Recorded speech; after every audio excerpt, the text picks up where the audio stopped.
Labi nimo gihingkod ang nitukar, apan usa di ay kadto si anyos nga bata.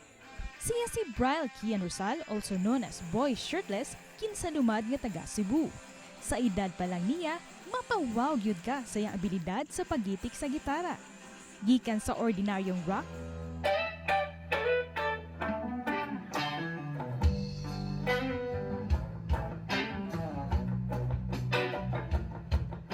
hangtod sa metal rock. Iya makuhag tukar. Karong buntaga, maki-jam og maki-rock on kita kauban ni Boy Shirtless dinilang sa GMA Regional TV Live. Atong ilahon kinang guitar enthusiast gitawag yang kaugalingon og Boy Shirtless mga kapuso. Ano yung content ipakita sa iyang social media account, iyang talento. Makauban nato sa karong buntaga, Boy Shirtless, maayong buntag. Boy Shirtless o si Bryle, welcome sa GMA Regional TV Live. Mabuntag. Salamat Bryle for joining us this morning. Daghan kaayong nabilib gyud sa imong talento tungod sa imong pangidaron. Nag-expect ba ka nga mag-viral sa social media? Wala man. Lingaw-lingaw naman tato mo ah. Kano saan man ka nagsugod ni imong pagkainteresado sa pagtukar sa gitara?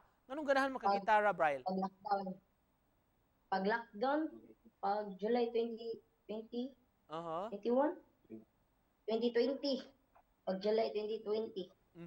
Hindi man to kagawas. Si Papa mo kibaw nga manukaray niya. Nag-jam-jam ra siya sa iyang mga banda sa una niya. Buto, naganahan ra pagkugat ng gitara niya. Gitudluan niya. Ang to, ni padayon lang. Kisa may nagtudlo ni mo, Bryle? Tabs, broken chords, ug uban pa. Ako naman. Imo ra gyud dito? Di ba lisod ang pagkat-on? Pero isod gamay, kundi pa kakibaw.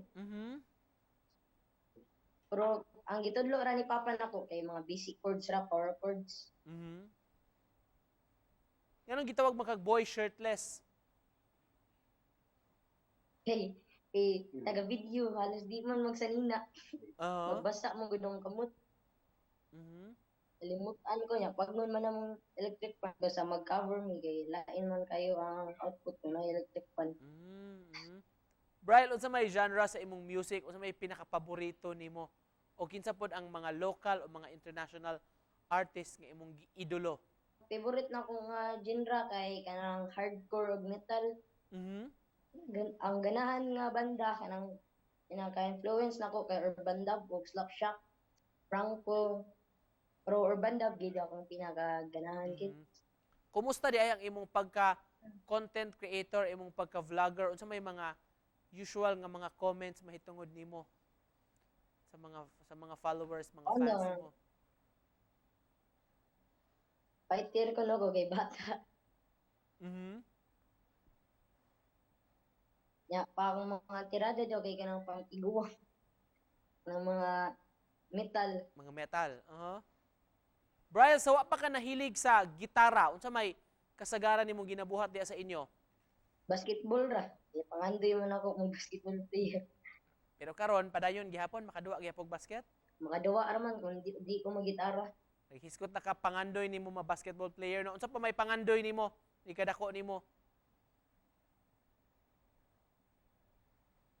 Magwapo. Joke. Padi ay. Kanang makatiwas sa eskwela niya. Makahuma niya. Kita igundot nga trabaho niya. Mailagamay sa pagka-gitarista. Bryle, so pwede ba karong buntaga, mga example nimo, mutukar ka bisag verse lang o chorus sa may imong ihalad sa atong mga kapuso nga nagtan-aw?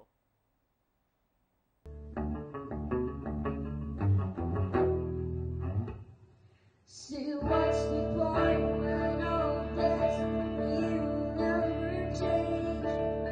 The days have passed, the weather's changed. Should I be sorry? Should I be sorry?